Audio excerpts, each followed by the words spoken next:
when there is no more room in hell, the dead will walk the earth.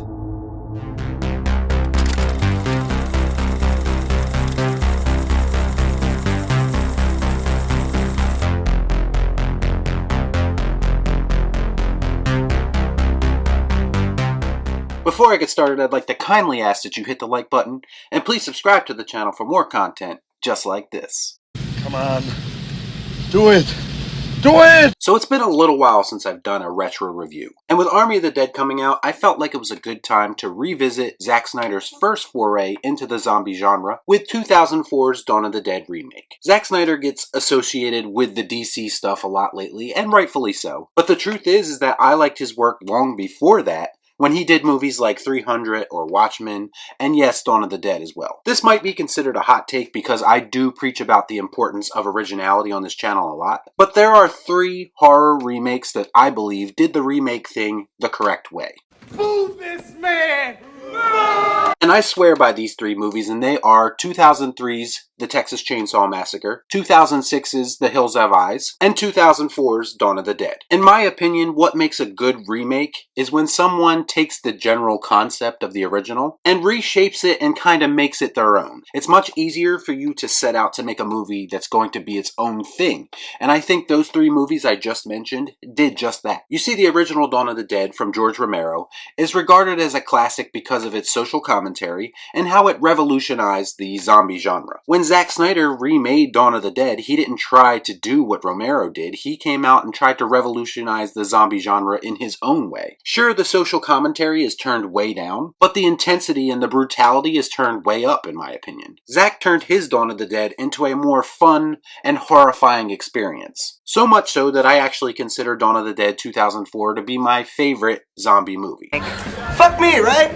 And in this video, I'm going to explain why. My favorite segment in Dawn of the Dead 2004 is honestly the very beginning of the movie, where we actually get to see shit hitting the fan, because typically we either get before or after. Our main character, Anna, misses all the warning signs that shit is going south, because she's either consumed by her work, or she's doing it in the shower with her boyfriend. So her reaction the next morning, when everything is falling apart, makes it that much more impactful for her and for the audience. Imagine just walking out of your house one morning and seeing nothing but pure chaos around you. It's an awesome cinematic transition. I'm just going to go out on a limb and say it. I don't think movies use the opening credits sequence enough in a creative way. Dawn of the Dead 2004's opening credits are fucking awesome. You basically have Johnny Cash music over a news broadcast, and that's kind of interwoven with shots of the world just falling into disarray. That's how you use an opening credits sequence to set the stage for your whole movie.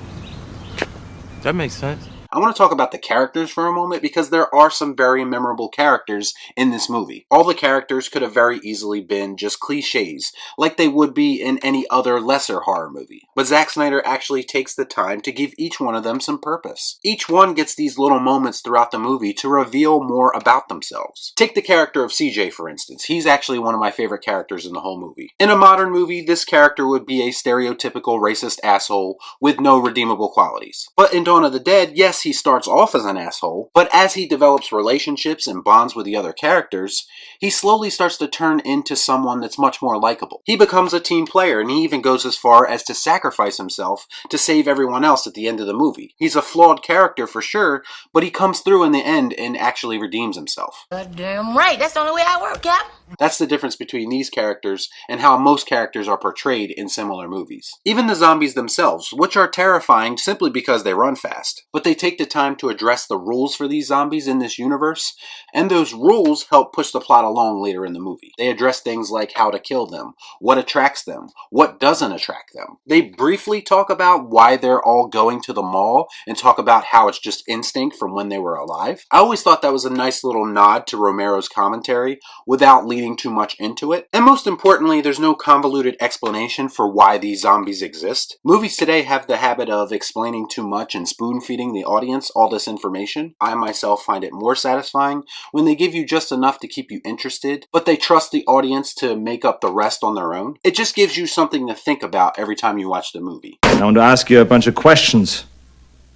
and I want to have them answered immediately. Make no mistake about it, this is a balls-to-the-wall horror movie, with many great memorable sequences. We have the Down with the Sickness montage. We have the shooting zombies that look like celebrities game. We have the zombie baby sequence. The accidental chainsaw death. And as I already mentioned, the opening sequence. All of these are fun and creative sequences that set this movie apart from other zombie movies. I actually remember this being one of the most fun experiences I ever had in a movie theater, because it was such a good time and I didn't go into it looking to compare it to the original Dawn of the Dead. Sometimes you just have to take things for what they are. That being said, there's a few things in the movie that didn't quite work for me, and I'm going to address them now. A couple of times they use CGI zombies and effects, and it's really noticeable and kind of makes those moments less scary and less impactful. Plus, I don't completely understand the reasoning behind them leaving the mall. I mean, I get it, you don't want to necessarily die in a mall, but it would seem for the most part you are pretty secure there and well fortified, so I just don't necessarily think that leaving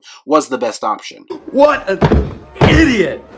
Oh, what a loser! But I get it, they had to move the plot along somehow. My final bit of praise goes to the end credits sequence. Like the opening credits, Zack uses the end credits to enhance the movie as well. So we basically get to see that the plan that the group had the whole time actually didn't work out for them. And it's shown through a lens of a handheld camera, which is kind of a first-person sequence. I thought this was very inventive and a nice little way to have a little outro and show you what happens to these characters and how it all ends up. Overall, I think Dawn of the Dead 2004 is actually underappreciated. I enjoy it for its memorable characters, for its zombie mayhem action, and for the fact that they didn't try to be George A. Romero's Dawn of the Dead. They set out to be their own thing, and I can respect that. That's creativity to me, and that's why I'm going to give Dawn of the Dead 2004 the pleased Palpatine.